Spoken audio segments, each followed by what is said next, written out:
ഇനി നമുക്ക് റവ വെച്ച് ഒരു അപ്പം ഉണ്ടാക്കാം. ഞാൻ 2 കപ്പ് റവ എടുത്തിട്ടുണ്ട്. ഈ അളവിൽ നമുക്കിതിനകത്തോട്ട് ഇട്ട് കൊടുക്കാം.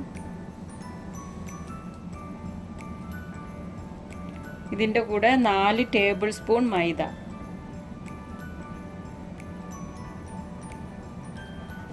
1 സ്പൂൺ പഞ്ചസാര ഇടുക, ആവശ്യത്തിന് ഉപ്പ് ചേർക്കുക. ഇനി നമുക്കിതെല്ലാം കൂടെ ഒന്ന് മിക്സ് ചെയ്യാം.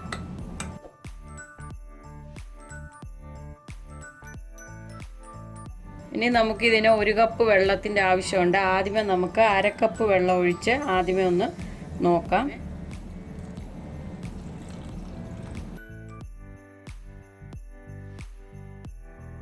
ഇനി നമുക്കിതിനകത്തോട്ട് ബാക്കി വെള്ളവും കൂടെ ഒഴിക്കാം. ഇത് ജസ്റ്റ് ഒന്ന് കുതിരട്ടെ.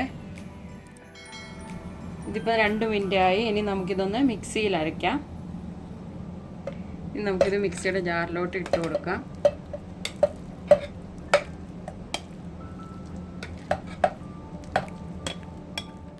ഇതിലേക്ക് ഇൻസ്റ്റൻറ്റ് ഈസ്റ്റ് ഇട്ട് കൊടുക്കുക, ഒരു 1/4 ടീസ്പൂൺ. ഇതിലേക്ക് നമുക്ക് 1 വെളുത്തുള്ളി, 3 ചെറിയ ഉള്ളി, 2 നുള്ളി ജീരകം, നല്ല ജീരകം ഇതിട്ട് കൊടുക്കാം. ഇതിൻ്റെ കൂടെ 1/2 കപ്പ് തേങ്ങായും കൂടെ ഇട്ട് കൊടുക്കാം.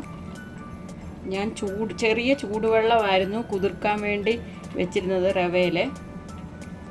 ഇതിലേക്ക് നമുക്ക് 1/2 കപ്പ് വെള്ളം ഒഴിച്ച് അരച്ചുകൊണ്ട് വരാം. ഞാനിപ്പോൾ മാവ് അരച്ചുകൊണ്ട് വന്നിട്ടുണ്ട്. മാവിൻ്റെ കട്ടിയുടെ അനുസരിച്ച് നമുക്കിതിനകത്ത് വെള്ളം ഒഴിച്ച് ഇതൊന്ന് ലൂസാക്കി എടുക്കണം. ഞാൻ മൊത്തത്തിൽ 3 ഗ്ലാസ് വെള്ളം ഇതിനകത്ത് ചേർത്തിട്ടുണ്ട്. ഇത് ഞാൻ വറക്കാത്ത റവയാണ് ഇതിന് ഉപയോഗിച്ചിരിക്കുന്നത്. ഇനി ഞാനിതൊന്ന് അടച്ചു വെക്കുക. ഇതിപ്പോൾ 1.5 മണിക്കൂറിന് ശേഷം ഞാൻ ഇതെടുത്തതാണ്. ഇനി നമുക്കിതൊന്ന് ഇളക്കാം. 1/2 മണിക്കൂർ കൊണ്ട് ഉണ്ടാക്കേണ്ടവർക്ക് 1/2 മണിക്കൂറിന് ശേഷം ഉണ്ടാക്കാം. ഇനി നമുക്കിത് ഉണ്ടാക്കാൻ തുടങ്ങാം. ഞാൻ ദോശക്കല്ല് വെച്ചിട്ടുണ്ട്. കല്ല് ചൂടായിട്ടുണ്ട്. നമുക്കിതിലോട്ട് ഇനി എണ്ണ തൂത്ത് കൊടുക്കാം. ഇനി നമുക്കിതിലോട്ട് മാവ് ഒഴിച്ചു കൊടുക്കാം.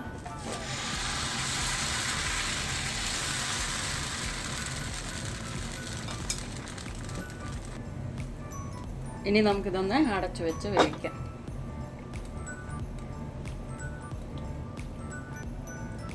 ഇനി നമുക്കിതൊന്ന് തുറന്ന് നോക്കാം. ഇപ്പം നമ്മുടെ അപ്പം റെഡി ആയിട്ടുണ്ട്. നമുക്കെടുക്കാം.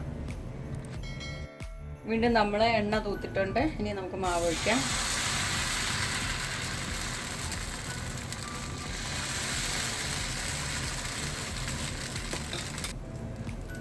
നമുക്ക് അടച്ചു വെക്കാം.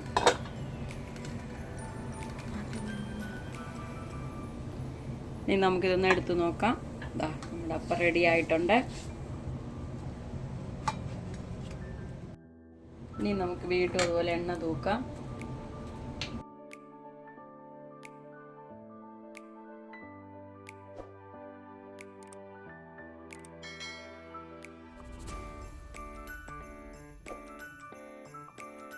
നമ്മുടെ റവ വെച്ചിട്ടുള്ള അപ്പം ഇവിടെ റെഡി ആയിട്ടുണ്ട്.